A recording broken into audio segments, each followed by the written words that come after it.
এই চ্যানেলে সম্প্রচারিত সকল খবরই সচেতনতামূলক এবং শিক্ষণীয়, কোনো কিছুই প্রভাবিত নয়। বন দপ্তরের যৌথ উদ্যোগে দক্ষিণ দিনাজপুর জেলা জুড়ে শুরু হলো পাখি শুমারি।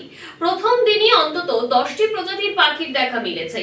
বালুরঘাট সহ আশেপাশের এলাকাতেও নতুন করে ফের পরিযায়ী পাখির আগমনে জীব বৈচিত্র্য প্রতিস্ফলন হচ্ছে বলেই দাবি। গঙ্গারামপুর সহ জেলার মহকুমার ব্লকগুলিতে এই শুমারি চলবে।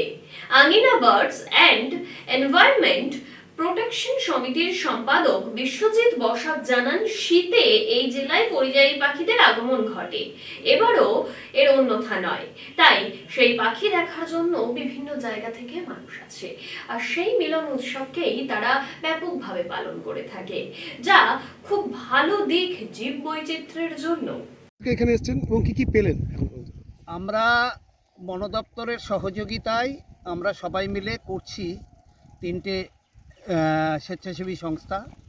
আমরা সব গণনা পাখিটা কি আসছে, জলাভূমির পাখি কতটা পরিমাণ আসছে এবং কি স্পেসিস প্রজাতি কি আসছে সেটা নিয়েই আজকে থেকে আমাদের শুরু হয়েছে।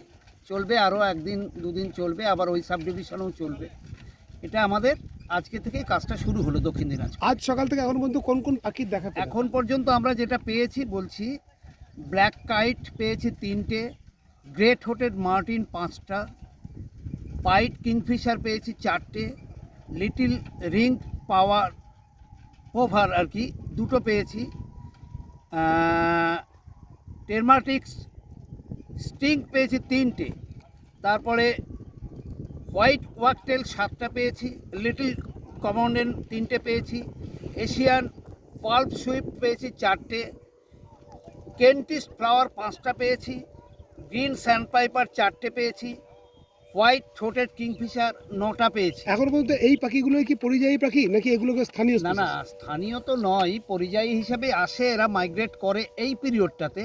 1-2টো হয়তো কখনো থেকে গেল, হয়তো যেতে পারলো না, শীত শেষ হয়ে যাচ্ছে, হয়তো তারা টিমের সাথে যেতে পারেনি, বা কেউ ব্রিডিং করেছে যেতে পারলো না, এমন ঘটনা ঘটতে পারে, কিন্তু এগুলো মাইগ্রেট করা মোটামুটি। ধন্যবাদ। আপনার নামটা একটু বলবেন? আমার নাম Biswajit Basak, secretary Angina birds and environment protection সমিতি। Thank you.